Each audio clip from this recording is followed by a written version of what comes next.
Bom, começamos com o nosso maior vilão da lavoura, né?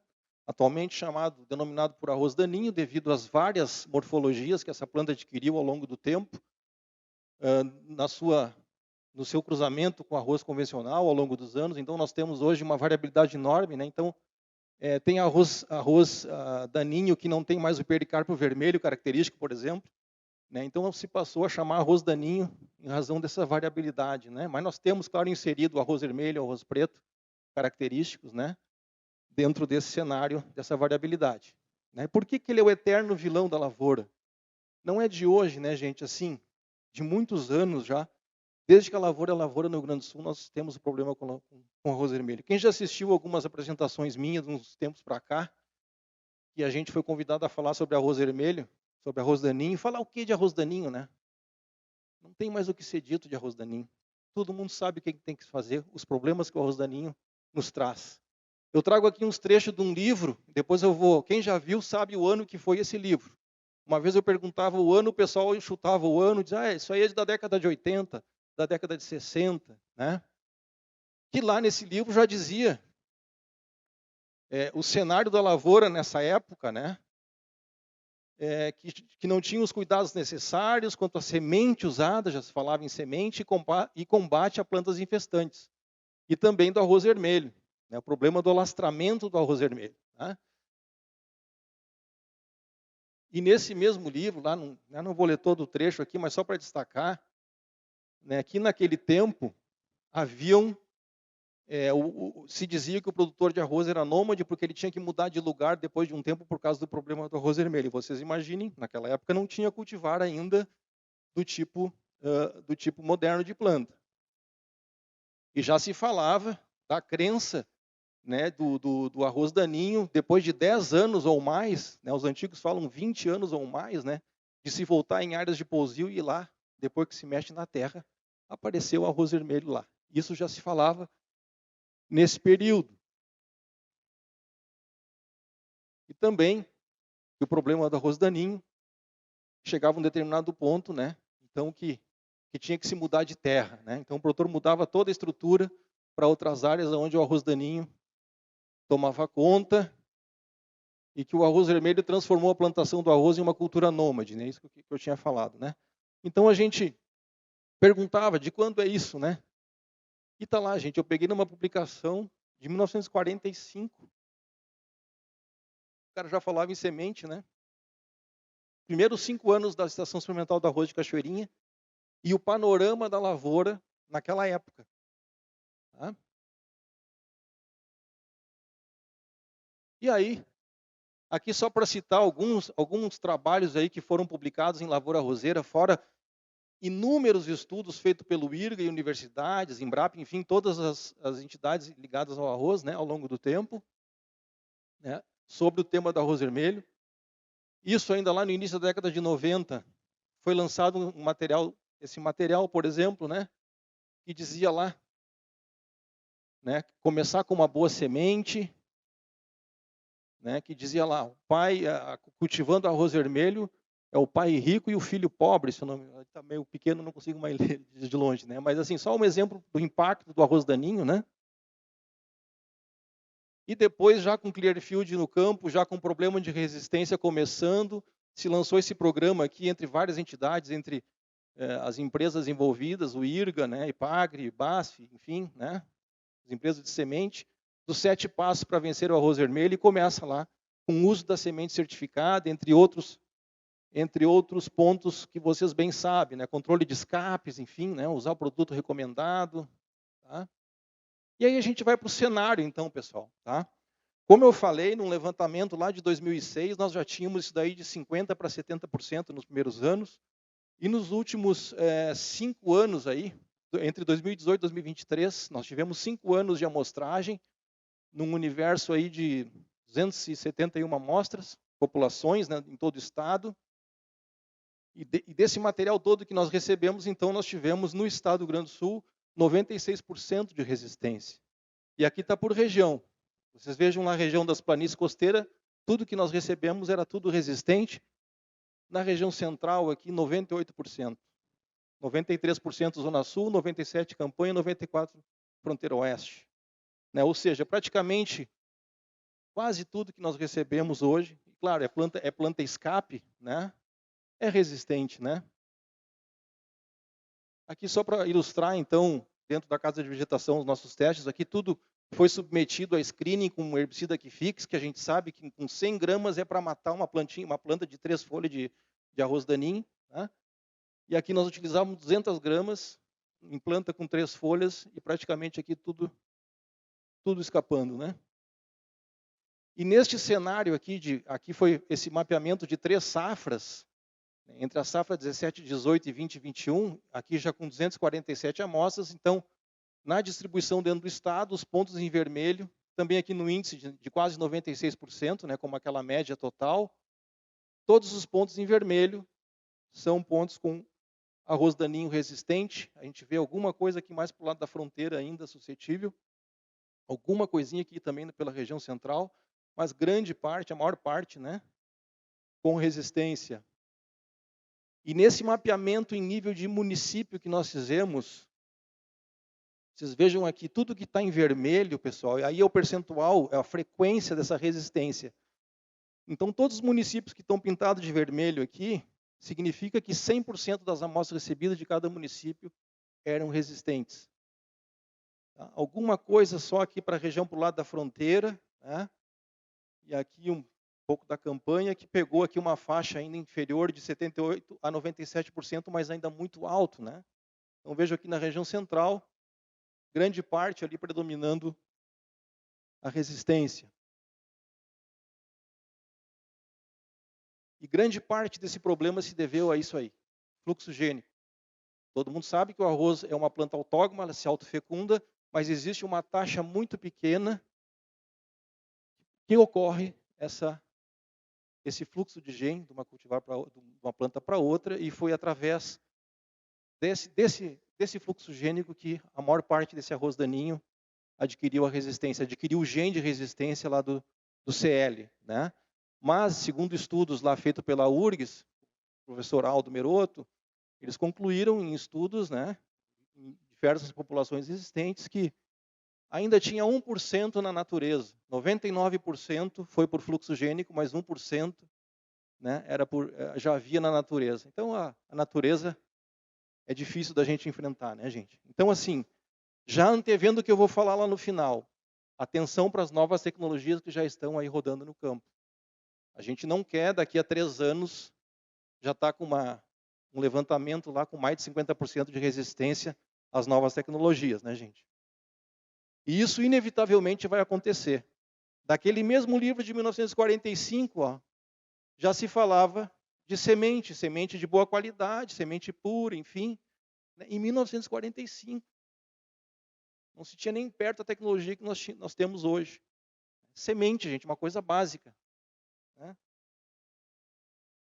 Ponto número 1 que se começa. Então, isso aqui é só uns exemplos lá do laboratório de sementes lá da estação, de amostras que chegavam lá se pensando em destinar para semente. Né? Então, causa de dispersão dos problemas. Vejam uma amostra de 500 gramas, quantos grãos de arroz daninho foram encontrados nessa amostra. Isso aqui é um trabalho feito também lá em 2008, pelos colegas da semente na época, que a gente deu um apoio. Amostras que chegavam para ser destinadas a semente no laboratório, com um problema do arroz daninho resistente na amostra. Ou seja, além do fluxo gênico que começou o problema, teve depois a dispersão muito forte via semente. E já tínhamos também isso daí. Na época ainda estava passando da primeira para a segunda geração do Clearfield, a primeira geração com herbicida only, e a segunda geração que tolerava um herbicida mais forte que está sendo usado até hoje, o Kifix. E aqui nós já tínhamos população com essa característica. Desculpe aqui que passou demais. Já tínhamos com essa característica de tolerar até 4 litros e não ter sintoma nenhum de fitotoxicidade. Ou seja, plantas que já estavam com o gene da segunda geração.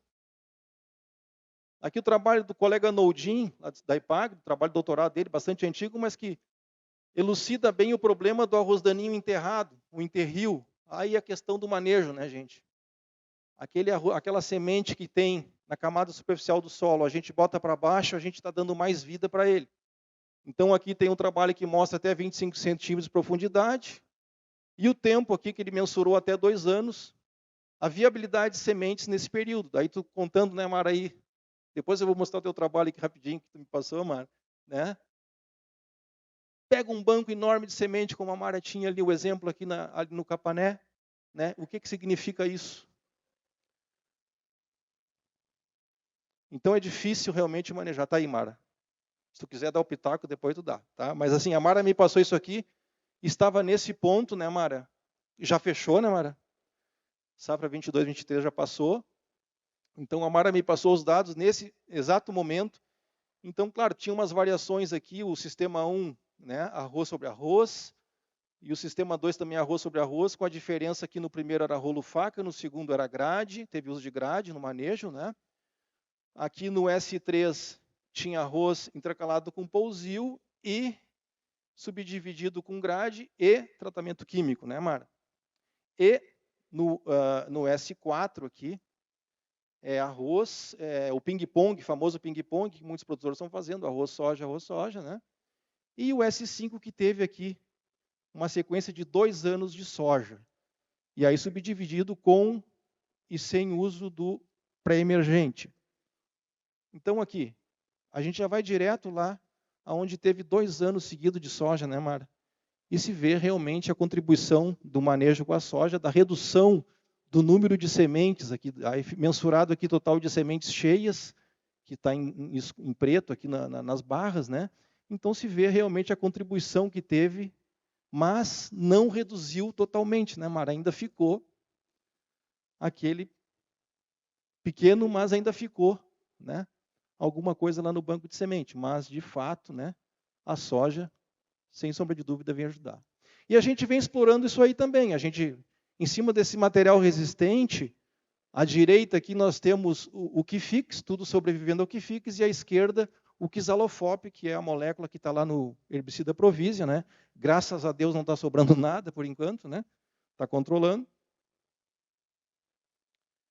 E aqui a gente traz, saindo do arroz daninho, indo agora para uma outra planta daninha, que muitos produtores conseguiram dominar o arroz daninho, mas vieram ter problema com essa aqui. E essa aqui eu julgo, digamos assim, o arroz daninho, claro, é a principal, por ser da mesma espécie, né? Mas essa aqui, eu diria que é o nosso grande vilão, porque é a planta que vem no processo evolutivo de mais tempo. Começou, isso aqui está lá no site da Weed Science, né? Inclusive tem um registro nosso aqui de 2009, que a gente fez, na época eu estava como pesquisador no IRGA, a gente fez aqui o registro do primeiro caso de resistência múltipla no Rio Grande do Sul, que tinha, além do Facet, que foi o primeiro caso lá no final da década de 90, né, na lavoura de arroz, por isso que nós já temos 25 anos com essa planta nesse processo evolutivo. Então ali a gente teve, além do Facet, também a Alzheimer's, a Heiser e a Nomini, né, registrado lá em 2009. Depois de 2015 veio o registro do Clincher, isso lá em Santa Catarina, já ocorre aqui no Rio Grande do Sul também, numa frequência baixa, é verdade, mas já ocorre. Além dos mecanismos já citados, ali ainda entrou uma CCase aqui para complicar, né? E mais recentemente, em 2018, claro que ali ainda tem em soja, bem embaixo tem em soja, registro de resistência a glifosato. Não tem ainda na lavoura de arroz nesse site, mas a gente já sabe que ocorre também o capim-arroz resistente a glifosato. Em 2018, teve registro também ao fluoropiroxifene, que é o Loyant, né, o herbicida mais novo hoje no mercado, além dos outros mecanismos já citados. Então, um cenário bem complicado. Limitou muitos produtos para usar para o controle do capim-arroz, mas a gente sabe que ainda temos ferramenta para o capim-arroz, né? Um pouco mais restrita do que tínhamos anteriormente, mas ainda temos. Tá? E falando no cenário do capim-arroz, então, pessoal, nesse mapeamento do capim-arroz, tá? Aqui está dividido por regional, mas aqui no estado do Rio Grande do Sul, 94%. Desculpe, eu vou ter que subir ali para enxergar. Desculpe, gente, eu não uso óculos ainda. Eu vou ter que subir aqui para enxergar os números. Pessoal, aqui, 54% no estado do Rio Grande do Sul com resistência múltipla. E a gente mensurou isso para inibidor de ALS, onde a gente testou Kifix e Penoxulan, o Heiser, e também a Quinclorac, pelo histórico do Quinclorac. Tá? Então, resistência a Facet, a inibidor de ALS, que é a pior resistência múltipla, né? 54% no estado. E aqui na região central, nós tivemos 39% da amostragem com essa resistência. Isso aqui num universo de 495 amostras, 495 populações em todo o Rio Grande do Sul. Tá? 54%. Depois 41% resistente só aos inibidores da ALS. Imidazolinonas, Heiser, Nomini. Tá? 1% somente com resistência ao Facet, porque a resistência dele está na maior parte inserida na resistência múltipla. E somente 4% com suscetibilidade a todos os herbicidas testados. Então vocês vejam aqui a variação entre as regiões, né? Quando a gente vem aqui para o lado das planícies, a gente tem os mais altos índices de resistência múltipla, 72%, 75% aqui PCI e PCE. Tá? Aqui na região central, então, 39% múltipla, 57% com resistência aos inibidores da ALS. E nesse mapeamento da distribuição, que nós fizemos em 3 safras, sobre 441 populações, está aqui, gente. Pontos vermelho, resistência múltipla no estado do Rio Grande do Sul, 52%, 42% com resistência só a inibidor de ALS. 1,4 a Facet, 3,8 somente suscetível. Os pontos em vermelho, então, resistência múltipla, os pontos em laranja, resistência a ALS. Tá? E azul aqui, que apareceu alguma coisinha, resistente somente ao Facet. Por quê? Porque o Facet deixou de ser usado. Ele foi muito usado na década de 90, principalmente na nossa região aqui da faixa litorânea até a Zona Sul. Claro que por todo o estado, mas aqui foi muito usado. Vocês vejam que tem uma concentração muito alta aqui de resistência múltipla em razão disso, até desse histórico, né, do uso do Facet. Claro que a população, depois com a vinda do CL e o aumento dos ALS, reduziu essa população, mas a gente jamais erradica um problema de resistência na medida em que ele aparece na lavoura. Tá? O que aconteceu foi o Facet voltar em algumas situações e começar a selecionar de novo essas populações resistentes. Isso aconteceu muito na lavoura. E aqui na região central, então nesse mapeamento aqui, em cima de 52 populações, aí agradecer aqui ao Enio, né, que esteve bastante envolvido, o Luiz também, o pessoal todo da região central aí que esteve envolvido nessa amostragem. Tá? Isso aqui, pessoal, vamos só para destacar, né? Foi um trabalho aí, esse aí a gente já está submetendo esse trabalho para a próxima revista Lavoura Roseira, e é um trabalho típico de integração, pesquisa e extensão dentro do IRC. Importantíssimo isso aqui, esse levantamento. Esses resultados foram passados para os produtores amostrados em todo o estado. Tá? Foram mais de 400 produtores, 430 e poucos produtores que foram amostrados durante todos esses anos. Então, na região central ficou aqui 36,5% com resistência múltipla e quase 60% resistência a ALS. Não teve nenhum caso isolado de resistência somente ao Facet. E no cenário de municípios aqui no estado do Rio Grande do Sul, para o capim-arroz, a gente tem aqui no mapa A, no alto à esquerda aqui, é que a resistência múltipla. Daí, da mesma forma como o arroz daninho, tudo que é município pintado de vermelho, ele teve 100% das amostras com resistência múltipla. Aí os que tem aqui nas tonalidades de laranja, né? Aí tem a variação de tonalidade de acordo com o percentual, numa variação de 50% a 90% de resistência somente a ALS. Desculpe, resistência múltipla, né? Eles tiveram, nesses municípios aqui, teve na faixa de 50% a 90% de resistência múltipla, e o verde de 10% a 49% de resistência múltipla. A gente vê, né, Cleiton, aqui, ó, do lado da fronteira, um índice menor. Por quê? Porque na fronteira nós temos os cortes, né? Então tem menos pressão, digamos assim, para o lado da fronteira, e por isso essa característica que a gente observou. Né? Mudou um pouco aqui, Itaqui, mas é outro cenário, né? Mas chama atenção esse cenário aqui para a fronteira. E a gente vê na região central aqui também muito problema de resistência múltipla, né? Aqui no mapa B, então, seria resistência somente a ALS, da mesma forma, faixas de frequência. Somente aqui alguns municípios aqui com 100% de resistência somente a inibidor de LS, depois de 50% a 90% em laranja com resistência a LS somente, né? Aí, claro, aqui mais para o lado da fronteira. Na menor faixa de 10% a 49%, aqui para o lado onde tem mais resistência múltipla, aí logicamente vai inverter.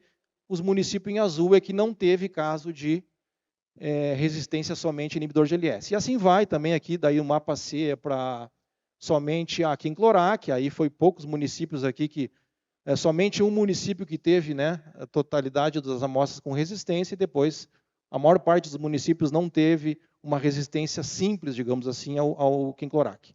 E aqui, o último mapa é a suscetibilidade. Ou seja, somente aqui no município na Zona Sul, que chegou a 40% de amostras suscetíveis e foi diminuindo em relação nos outros municípios, né? Índices bem menores de, claro, de amostras com suscetibilidade. E aqui, então, só para ilustrar, alguns trabalhos que a gente fez em cima de... Desculpe, aqui passou um pouquinho.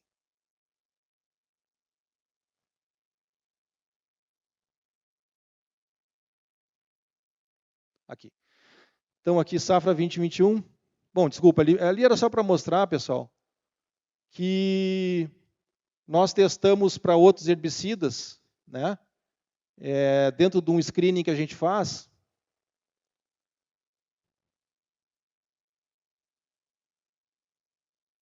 Cleiton, eu estou sofrendo o mesmo problema que tu sofreu ali antes. Eu não sei se é esse passador aqui ou... Tá, aqui, pessoal. Então, aqui, ó, nós temos à esquerda, né, a LS aqui, que fix, aqui facet, depois aqui é clincher e depois glifosato. Aqui é só para ilustrar que a gente teve alguma suspeita em algumas amostras, em 8 amostras, e a gente testou dose de resposta e a gente viu que com clincher já com uma vez a dose, né, já controlou a maioria e depois com 2 vezes já controlou tudo. O profoxidin, que é o Aura, também com a dose cheia aqui, também matou tudo. E o Quisalofop, que é o do Provisia, também com meia dose matou tudo. Ou seja, nas populações que nós trabalhamos, não encontramos assim a resistência à CCase, né? Então, por isso que eu digo que é uma resistência que ainda está com uma frequência muito baixa. E isso se repetiu depois na safra 21-22. E aí nós temos aqui a mesma coisa, né? A LS, o Facet... E aí vai, né? Clincher, Aura e glifosato. Também não encontramos resistência a glifosato. E eu vi hoje de manhã o Luiz comentando também da antecipação da irrigação. Nós fizemos por 2 anos trabalho de antecipação de irrigação. Primeiro ano nós associamos pré e pós-emergentes. Esse aqui é só um exemplo de um trabalho que nós fizemos sem pós-emergentes, somente com pré-emergentes, testando o Gamit e Prol. Aqui a entrada d'água em V1, a gente vê as parcelas limpas, né? Isso aqui é tudo pressão de capim-arroz, população na maior parte resistente. Já em V2 a gente já vê muito escape, em V3 ainda mais. A gente vê essas parcelas limpas aqui, que é do Clomazone, que é do Gamit, né? Que o Prol, de fato, ele nesse cenário de atraso de água, ele perde para o Gamit, né? Pela característica de um produto entre um produto e outro. Aqui um trabalho que a gente fez esse ano, então, numa avaliação aqui numa área de alta pressão de Papuã e de capim-arroz, parte dessa população do capim-arroz com resistência, mas grande parte não era resistente, mas eu quero chamar a atenção aqui, entre vários tratamentos que nós testamos de graminicidas isolados ou associados, por exemplo, alguns aqui até testando doses diferentes, como o Clincher, né? Dose máxima de bula, dose de campo, raster também, Aura, Loyant, Strike com Nomini, Clincher com Loyant. Aqui a gente fez graminicidas associados ao Basagran, que a gente sabe o Basagran é uma ferramenta hoje no cenário de resistência em pós-emergência, é o Basagran e o Loyant para controlar que nós temos no mercado hoje. E só para chamar a atenção aqui, a gente pegou os graminicidas e associamos com Basagran, Aura, Clincher e Strike, e os mesmos produtos associados ao Kifix. E vejam que o controle aqui, o controle ficou bem mais defasado, principalmente de capim-arroz. Nós já sabíamos disso. fizemos esse trabalho do ponto de vista só para fortalecer esse resultado, né, que realmente eu diria que é inviável essa associação. Para compensar esse antagonismo que o Basagran dá para os herbicidas, seja para LS ou para CCase, muito mais para a CCase, tá? Teria que aumentar mais a dose do ACCase, e isso pode ser inviável. Então, é complicado essa associação aqui. O Basagran é uma ferramenta, né, mas tem que ter muito cuidado nessas associações. Como a gente fez a aplicação em estádios iniciais, tanto para Papua quanto para capim, a gente não encontrou tanto problema na associação com o Kifix. Aqui teve, por exemplo, controle total para Papuã e controle bem satisfatório para capim-arroz. Aqui em controle de ciperáceas, né, a gente vê tudo quase 100%, aonde entrou a LS aqui. Tá? Aí nós tínhamos cíperos esculentos, cíperos íria, nesse caso aqui a maior parte da população suscetível, e claro, onde tem zero, ou é testemunha, ou foi só graminicida. E aí a produtividade também respondeu, onde nós tivemos os controles mais completos entre as gramíneas e ciperáceas, tiveram as maiores produtividades aqui. Tá?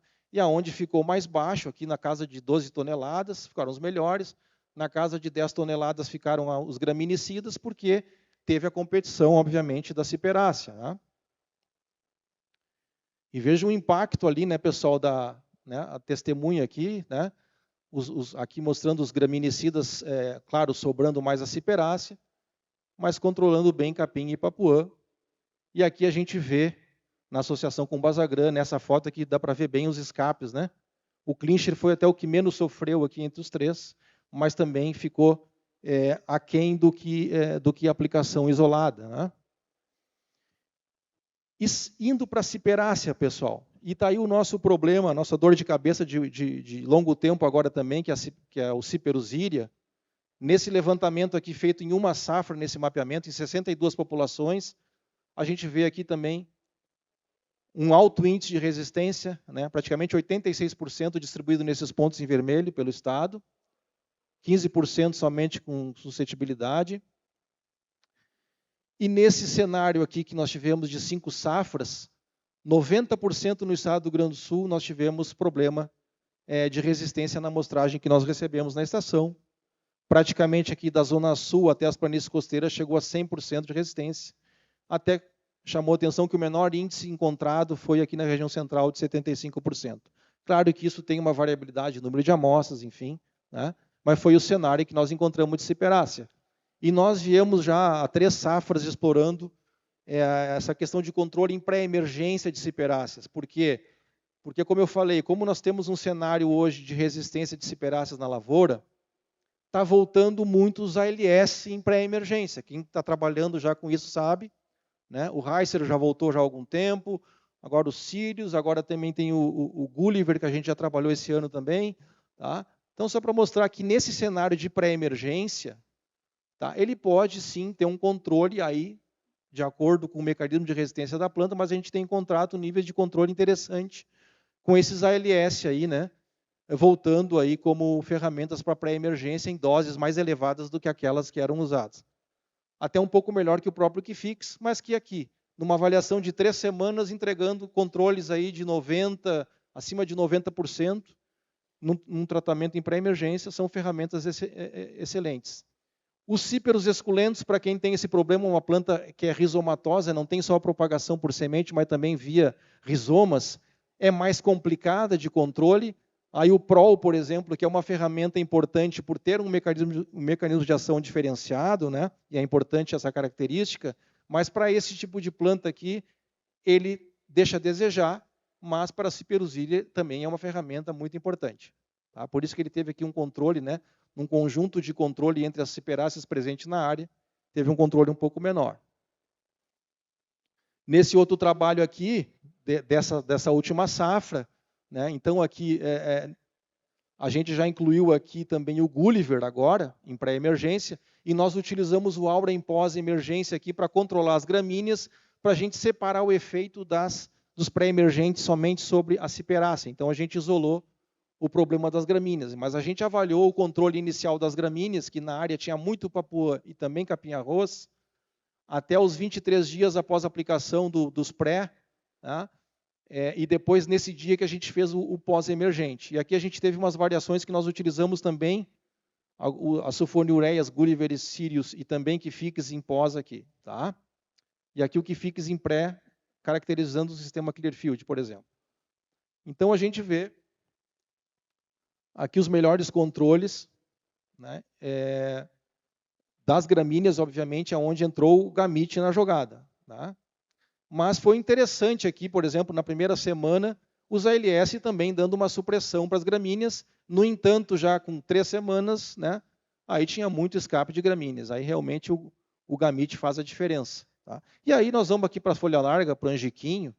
Aí o angiquinho, onde entrou a ALS, aí também teve os melhores controles, principalmente em pós-emergência aqui. Né? Mas a gente vê em pré também alguns produtos aí tendo efeito sobre o angiquinho, assim como o gamete também tem algum efeito. Tá? E aqui para ciperáceas, então aqui nessa primeira avaliação era cíperos esculentos e ciperosíria, numa avaliação conjunta, cíperos esculentos e ciperosíria, a gente avalia conforme o estágio da planta, né? Geralmente o fluxo do íria vem um pouco mais tardio, e o ciclo dele um pouco mais avançado que o esculentos, mas aqui a gente vê os ALS entregando um controle melhor aqui no início, tá? Melhor até que o PROL, em razão da presença dos cíperos esculentos, tá? E depois dos cíperos esculentos, da mesma forma aqui, claro que aqui daí entrou em pós também, né? E aí, os cíperos esculentos também aqui, com os ALS entregando um bom controle, e por fim o ciperosíria. Aqui só para ilustrar, o gamete aqui não dá para... Aqui tinha muita ciperácea, então o gamete, digamos, era a parcela aqui como testemunha de ciperácea, né? E aí as variações aqui dos ALS e do PROL, né? Nesse controle aí inicial. Tá? Então aqui era só para ilustrar testemunha e parcelas de gamete, que não tem controle sobre ciperácea, a pressão que tínhamos de cíperos nessas áreas. E efeito na produtividade também, onde nós tivemos melhor controle, né, das ciperáceas e também, claro, que a gramínea daí estava controlada, né? Mas aqui é principalmente ciperácea que está preponderando, pessoal. Vejam que refletiu o uso dos ALS, né? O PROL acabou perdendo um pouco em razão dos cíperos esculentos, e o gamete isolado, obviamente, a gente vê aqui que ele quase empata com a testemunha de tanta pressão de ciperácea que nós temos. Então tem que chamar atenção para essa planta, porque ela reduz, de fato, produtividade.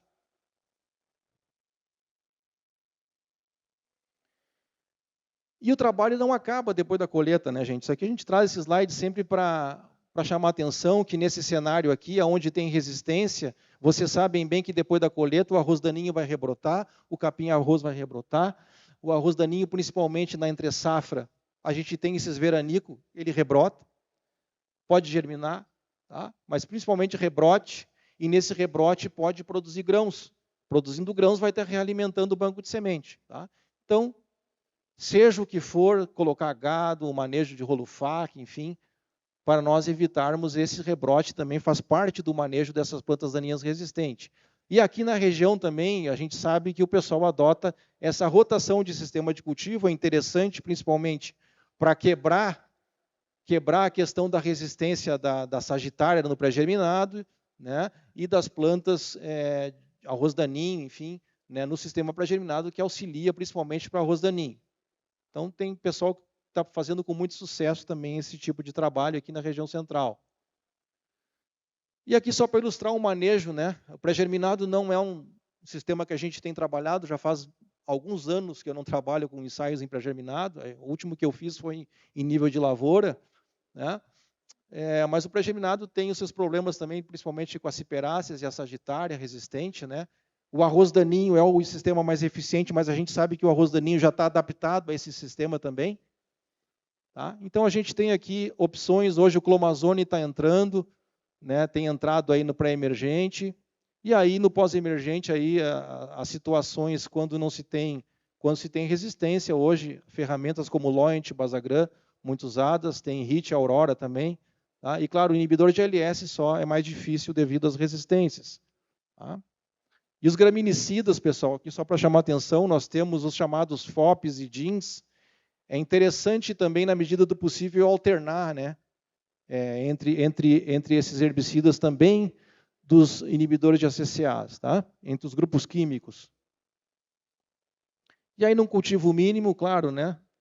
O ponto de agulha a gente chama muito atenção aqui, porque é importantíssimo hoje dentro do manejo, né? O pré-emergente hoje, eu diria que ele é obrigatório o uso tanto no arroz quanto na soja. Tá? E aí nós temos alternativas aqui, Gamit, Prol e os ALS em algumas situações. Né? A rotação de sistemas de grupos químicos, como eu falei, tá? Entre Aura, Clincher, Strike, Raster, Loyant também. Infelizmente, a gente não pode mais usar um herbicida sozinho, como foi há 20 anos atrás, que um Only resolvia todo o problema. Né? Infelizmente, e vocês sabem bem que isso impacta. Então, tem que ser muito assertivo nesse manejo. Né? Então, o ponto de agulha, muito importante, né, gente? Aqui um trabalho que a gente fez lá em 2009, lá no IRGA, mostrando o efeito aqui sobre a diminuição do arroz vermelho, numa variação de doses de Only na época que a gente usou, mas se vê só o efeito do glifosato aqui, a redução do arroz daninho, né, em termos de plantas por metro quadrado. Aqui sem e com o uso. Estádio, vocês já estão cansados de ver, tá? É muito importante. Quanto mais cedo se aplicar, mais eficiente se tem o controle. Tá? E isso aqui, ó, lá do tempo do Clearfield ainda, de 2002, estádio de arroz daninho. Pré e pós-inicial, até 1, 2 folhas e assim vai. Aqui é com 1 e 2 afilhos, ou seja, arroz daninho com afilho cai drasticamente, em torno de 20% a eficiência de controle naquela ocasião. Não adianta aumentar a dose de herbicida. Isso aqui foi em Santa Catarina, em 2008, que eu tirei essa foto. Era uma parcela de Epagre 113, que não era série. Eles aplicaram 4 litros de Only, matou o arroz, mas não matou o capim-arroz. Ou seja, a gente só vai estar fazendo uma pressão de seleção sobre essa resistência. Isso aqui o Cleiton falou bastante de manhã, mas é importante dentro desse processo, também de manejo de planta daninha, na medida do possível uma cobertura de inverno, de outono e inverno é importante também. A gente traz aqui um trabalho que a gente fez anos atrás lá na estação, parcelas com azevém e parcelas que a gente testou alguns produtos químicos no manejo outonal aplicado lá em final de maio, né? Aqui vegetação espontânea, para ver, é uma área com alta pressão de arroz daninho resistente que nós temos lá. Aí chamou atenção aqui a testemunha no final com 80 panículas por metro quadrado. A gente testou Flumizin, Yamato, Stone, Dual Gold e Azevém. A gente vê que o único que emparelhou com Azevém aqui foi o Stone, né? Todos reduziram o número de panículas, mas não eliminou o problema. Tá? Há quem faça esse tipo de manejo, mas não seria, digamos, iria na contramão do ILP, né, Cleiton? Esse uso. Mas a gente testou porque a gente sabe que tem áreas que são feitas, não que se possa descartar. Né? Aí, gente, a soja, né, não tenho o que dizer, a soja foi a responsável pelo manejo do arroz daninho, fôlego, né, para o produtor também. Tá? E eu acredito a soja a gente não ter um aumento maior da resistência de capim-arroz a graminicidas, por exemplo, né, ou principalmente a graminicidas. Tá?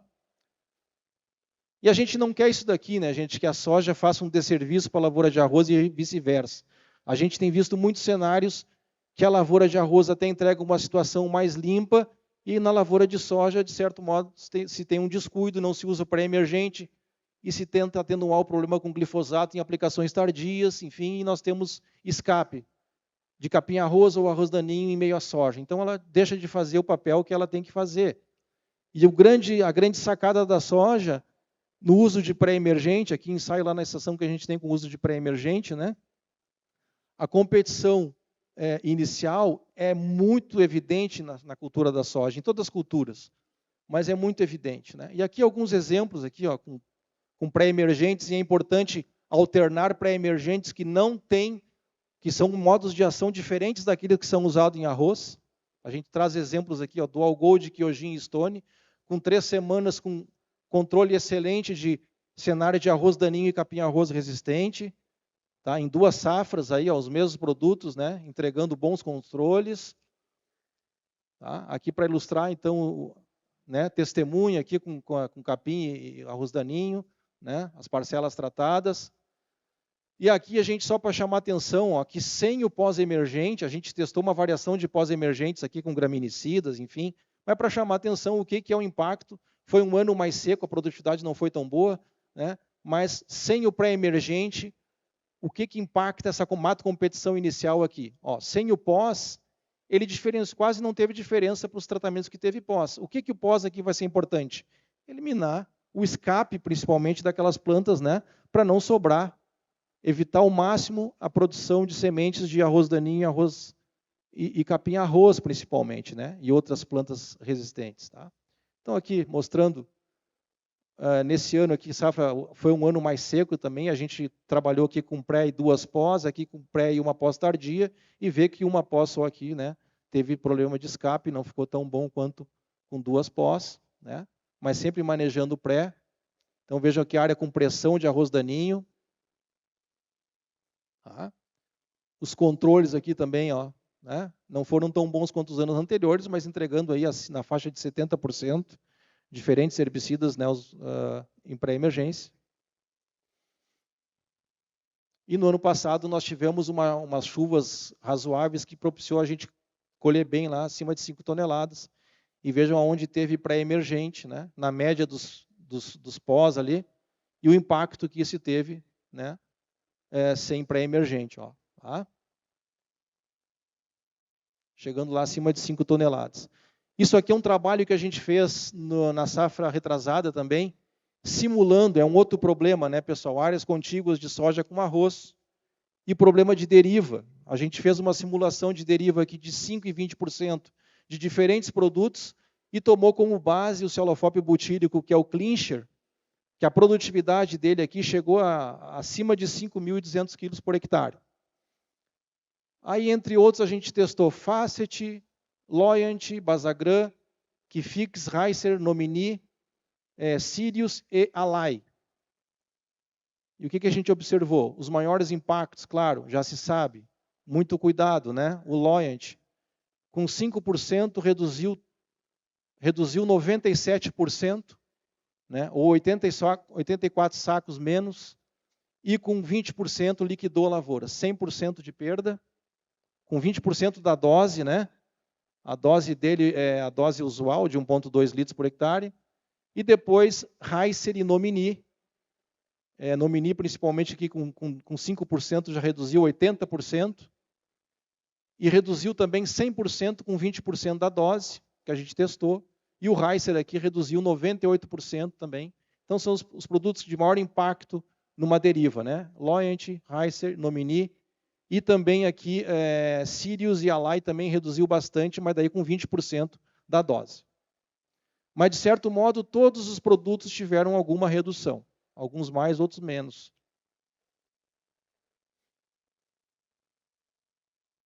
Aqui só para ilustrar, né? As parcelas aqui, por exemplo, do Loyant, né? Tínhamos uma testemunha lateral em todas. Aqui o Loyant é onde foi mais impactado, né? Nomini também. E uma outra questão que a gente vem trabalhando, então, a Mara está me dando sinal, já estamos terminando, Mara, estamos nos últimos slides aqui. Problema chamado de carry-over, ou residual do herbicida de um ano para o outro. A gente fez anos atrás, inclusive esse trabalho está na revista Lavoura Roseira, que está aí na FENARROZ, tem no stand do IRGA para o pessoal pegar. E a gente observou aqui num dose-resposta que a gente fez no ano anterior para o arroz, né, de 0 até 8 vezes a dose de 140 de Kifix. Aqui então nós temos 0, 140, 280, 560, que seria 4 vezes a dose, e 8 vezes a dose, 1,120 kg. A gente observou a redução, claro, uma área daí com e sem azevém, as bolinhas preta com azevém, bolinha branca sem azevém. Observamos redução, obviamente, né, de produtividade. A gente cuidou para essa área ficar bem drenada durante o outono e inverno, que é uma premissa, né, para esse cenário de rotação da soja depois para o arroz, do arroz para a soja, principalmente do arroz CL, né? E a gente observou que até a dose recomendada de 280 gramas não teve redução de produtividade da soja, que a gente foi observar somente a partir ali de acima de 500 gramas. Tá? E nesse último ano nós fizemos no milho, Também um dose-resposta, a gente fez na safra anterior numa nova cultivar CL do IRGA, só que dessa vez a gente testou até 16 vezes a dose. Ou seja, a dose máxima aqui de 2,240 kg de Equifix, e a gente plantou milho, mas não fizemos nenhuma cultura na entre-safra, e a gente observou, e se sabe que o milho é mais sensível que a soja, né, para o residual de IME. A gente observou que até a dose de 140 gramas não teve uma redução de produtividade, já a partir de 280 nós tivemos essa queda de produtividade em razão do aumento da dose. Aqui alguns sintomas de fito observado nas plantas de milho, né, no ano seguinte. Não é o cenário ideal. O que nos chamou a atenção aqui também, que a gente fez um ensaio com camalhão e sem camalhão, a gente concluiu que não tem como plantar sem camalhão na várzea para milho. Ela é muito suscetível tanto ao excesso, né, quanto ao déficit hídrico, mas no caso do excesso, como foi o exemplo desse ano, só sobre o sulco camalhão a gente conseguiu estabelecer. E finalizando agora, Mara, então, só para chamar a atenção a evolução que nós tivemos e a importância das tecnologias, a genética da BRRIA 409 lá no início dos anos 80, depois o sistema CL, o manejo, o projeto 10, e enfim, nós estamos hoje num patamar e numa média de 9 toneladas por hectare, né, gente? E aí nós temos essas tecnologias hoje já rodando no campo, chamando a atenção, são calcadas em cima de graminicidas, inibidores de ACCase, ou seja, são tecnologias bem mais sensíveis comparado ao CL, são herbicidas absorvidos só por folhagem, sem residual, não tem amplo espectro como tinha o CL. Então, muita atenção. O IRGA já está trabalhando, né, com Provisia. Dentro de alguns anos vamos ter uma cultivar convencional do Provisia. Nós temos, por enquanto, somente em híbridos essas tecnologias. Então, é aquilo que eu vinha falando lá do início. A gente não quer... claro que ações vão ter que ser tomadas na medida que aparecer essa resistência, né, e vai aparecer inevitavelmente, mas temos que cuidar ao máximo para essas tecnologias estarem disponíveis e longevas por mais tempo. Finalmente, então, a gente elenca que ações de manejo para plantas daninhas tem que ser durante todo o tempo, não é só durante a safra, tem que ser antes, durante e depois. Adotar sempre um manejo integrado, semente certificada, a rotação de cultura na medida do possível, sempre produto registrado e recomendado, rotacionar mecanismo de ação, uso de pré-emergente tanto no arroz quanto na soja, principalmente em áreas com problema de resistência, né? Vamos procurar ler bula de produto, gente. Vamos ler bula de produto, buscar orientação e planejar estrategicamente. E assim, agradeço a atenção. Desculpe se eu passei um pouco do tempo. Né? E depois estamos aí à disposição. Obrigado. Eu gostaria de chamar o nosso estagiário, Adroaldo, que nos muito ajuda, né? Tanto o Adroaldo quanto o Gustavo estão aqui, né? Nos ajuda na estação de pesquisa, para entregar, então, a princesinha para o Mario. Mario, por favor. Já apelidamos, né, nosso mimo de princesinha aí, com todo carinho. Obrigada, Mario.